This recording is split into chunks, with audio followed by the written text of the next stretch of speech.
Hey guys, Lancy here. Hope everyone's doing well. Thanks for joining me. We'll look into some more MTG market movers for the week, and we'll start off with Springleaf Drum. So this card, I don't remember seeing this in the last couple of weeks, but it probably should have been there. It might have snuck down a bit lower on the price gains so that it didn't actually jump up in the daily movers. But Springleaf Drum, pay one artifact, tap an untapped creature you control, add one mana of any color. Huh. Actually, that's really good. Have I never seen this card before?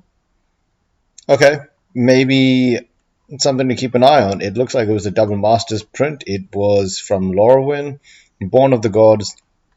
Really cool card. You need a creature in field, but it pretty much makes it into a Llanowar Elf. So yeah, I can understand the gains currently. It's also played in a lot of different decks. The Wretched from Legends. So this card has been spiking up like crazy, not on the reserve list.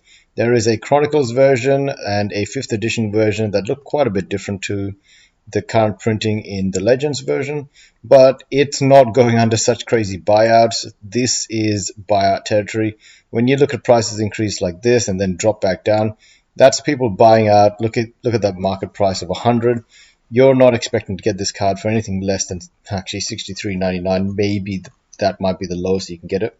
But I'd be careful with this kind of stuff because if it's not on the reserve list and there's other printings of it for cheaper, you're getting this for the Legends feel, and I don't think it's good enough. I just don't.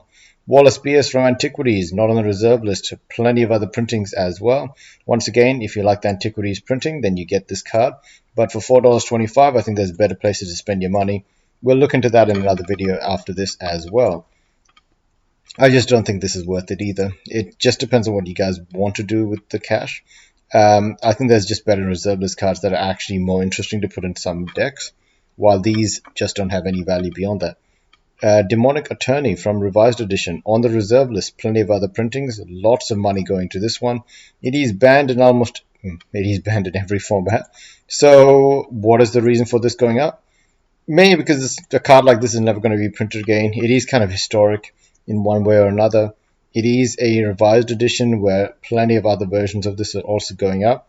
I guess it is important to remember that people will pay for just old cards that don't have much liquidity, but you don't know how many of these are just stacked around in the corner and how many people are buying these out in the hundreds or, 100 and then ready to sell them for 20, 30, 50, 100% gains. So Celestius from Innistrad Midnight Hunt. I don't think there's any value covering that. Gabriel Angelfire from Legends. Now, this might be a bit different. $28.75 on TCG Player, not on the reserve list. Chronicles printing as well. That is really gross. Now, we've covered this before in the past. I was going through revised list cards, reserve list cards for the longest time, and I'll continue doing that at some point in the future, but the main thing to remember is there's a reason why reserve list cards can go up in price. There's no future printings of them. Now, if we're going to go by the age of the card and saying this is a Legends card, so it has a lot more value, that's fine. And I know that a lot of other Legends cards have been going up. But if you're doing it as a collector, then you may want to look at reserve list cards that actually are decent and that have no other printing except for them being on the reserve list. This is not a reserve list card, so it's important to remember that the reason why it might be worth $65 is because of speculation and not enough supply. But the supply is only there for collectibles, so you had to think about if you're a collectible or if you want to play with cards like these. Iron Mia from Plane Chase. This card's been on the list for a while. It's very jumpy right now, very moving up and down pretty aggressively. Keep an eye on it. Master of the Wild Hunt. It's got wolves in the flavor text. It's got wolves in the text. That's all you need to know. It's spiking up because it's got wolves and there's lots of wolf support for the Innistrad set coming out. Mother of Runes moving again to now sitting at $9. This is just one of the 4 out of the secret rare. I'd expect them all to move up. Daybreak Ranger from Innistrad. Now this card and a lot of other werewolves are going to spike up. I don't think they're actually that good. This one has never been printed, but a lot of other werewolves from Innistrad never got printed. I just have a lot of trouble believing that people actually want to play Innistrad Werewolves in Commander. They might want to do that once, but after they've done it once, it might be hard to do it again because you got to take them out of the sleeve pretty much every time. Commander Green. This is from the Commander Collection Green. So unique printing. It's $1.40. Makes sense in that case. It is unique printing. It depends on what you guys want this card for, but I just don't find any value in a card like this. And Dragonstorm from Scourge. This is a dragon card, dragon tribal card. So it has a lot of benefits going for it, and since a lot of dragons did come out of the newer sets. Moving to standard, now we're going to look at the weeklies. Den of the Bugbear moved up by 63% this week. Goldspan Dragon, 7% gain. Terror of the Peak, 8% gain. So 2 dragons on the list. Surprisingly, Teferi Time Master, a certain edition of it is moving up by 8% as well. You got Righteous Valkyrie moving up by 14% and now sit at $5.50. And Werewolf Pack Leader now gaining by 26% and now sit at $3.19. The biggest drops for the week. Scourge of the Skyclaves now dropping by 10% and now sit at $8.51.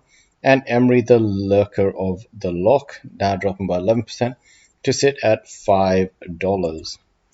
Moving to Pioneer, you got Ulrich of the Callan Horde, Oren Cord, all moving up. They are werewolves, so this makes perfect sense. They moved up by 289% and 127%. That's crazy.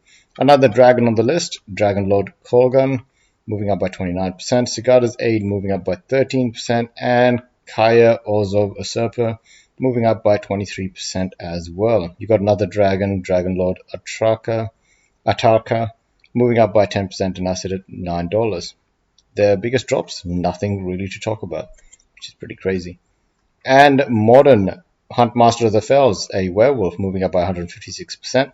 Mayor of the Averbrook, a human and werewolf support creature. Hard to say, but it's 178% gain, so now sitting at $12. Torpor Orb, 24% gain. Fracturing Gust, another 24% gain. Master of the Wild Hunt, a 40% gain. Werewolves as well. Coat of Arms, 16%. And Blood Moon, 12% gain. The biggest drops, nothing crazy here too. Orboro, Palace in the Clouds, dropping down by 12%.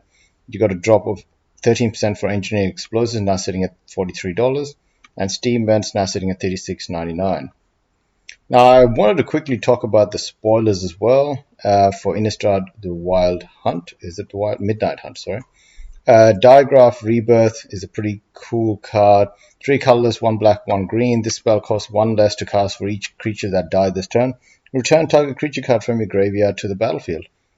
Pretty good way to efficiently get out a creature, especially if it died just this turn. So there might be some value in something like this. Maybe there is a return to grave a recursion decks. You got Sludge Monster, really creepy art. Unnatural Growth, 1 for green. Enchantment at the beginning of each combat, double the power and toughness of each creature you control until the end of turn. That's important to remember, that says each combat, which means your enemy's combat steps as well. Makes it very hard for them to attack you as long as you have this guy out.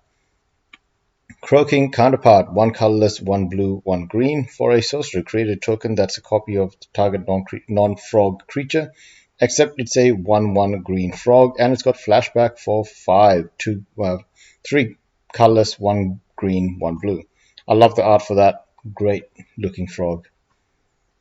Faithless Mending, pretty cool card. It comes with discard. With this kind of situation, like where it's a blue and white and it's got discard, it almost feels like a red and blue card. And I think everything else we already covered. So moving on to the stocks. Bitcoin is still pushing around about the 50,000 mark, so it's having a lot of trouble getting over it. But when it does, and when it satisfies a return back from 50,000 to continue on forward, then that'll be pretty much a guarantee of hitting not brand new records, but breaking up to 52,000 and beyond.